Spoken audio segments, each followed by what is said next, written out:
आजी, बरं झालं तू आलीस. मी मंत्राच्या शक्तीने इथपर्यंत आले. पण आजी, आता जशी तुला ही जागा दिसते ना तशी ती नव्हती. वेगळीच होती, विचित्र होती अगं. एक बाई हवेत तरंगत होती. म्हातारी बाई होती. माझे बाबा पण होते आजी. मला त्यांना कोणीतरी बंधनात ठेवल्यासारखं वाटलं. आजी, मी बाबांना खूप हाका मारल्या पण ते काहीच बोलले नाही. आजी, बाबा ते इथे. आजी, ते इथेच आहेत आज.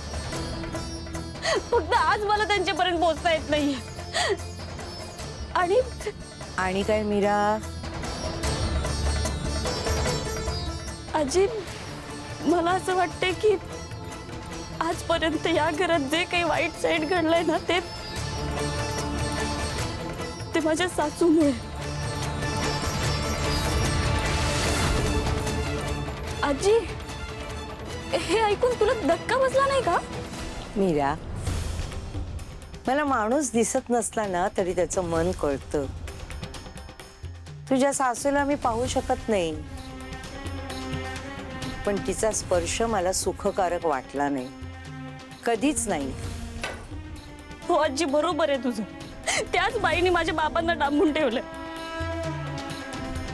तुला कसं माहित? अगं आजी, ती स्वतः म्हणाली मला म्हणाली की तुझ्या बापाला वाचवायचं असेल तर तू मूल जन्माला घाल. आजी, मी तुला सांगते ना, या मागे ना तिचं काहीतरी स्वार्थ आहे.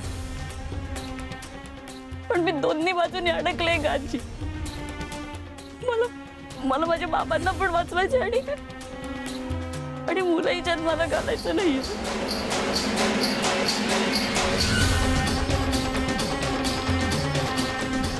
काय करू मी? आजी, तूच सांग मला काहीच कळत नाहीये ग. काहीच कळत नाही.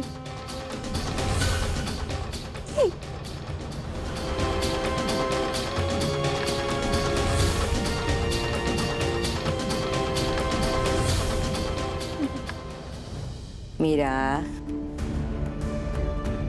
अगं आयुष्यातल्या सगळ्याच गोष्टी आपल्या हातात नसतात बाळा.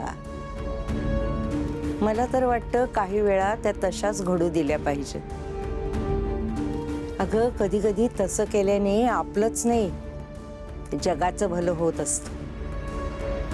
आणि ज्या गोष्टी घडायच्या आहेत ना त्या घडल्याशिवाय राहणार नाहीत बाळा. वाईट गोष्टी घडतानाही त्यात एक नवीन चांगलं घडण्याचा मार्ग असतो. जुनं झाड उमळून पडलं ना की तिथे नवीन झाड उगवतं. मग त्या झाडावर नवीन पक्षी येतात, घरटी बांधतात. हां, आता झाड मोठं होईपर्यंत पक्ष्यांना दुसरीकडे आसरा घ्यावाच लागतो.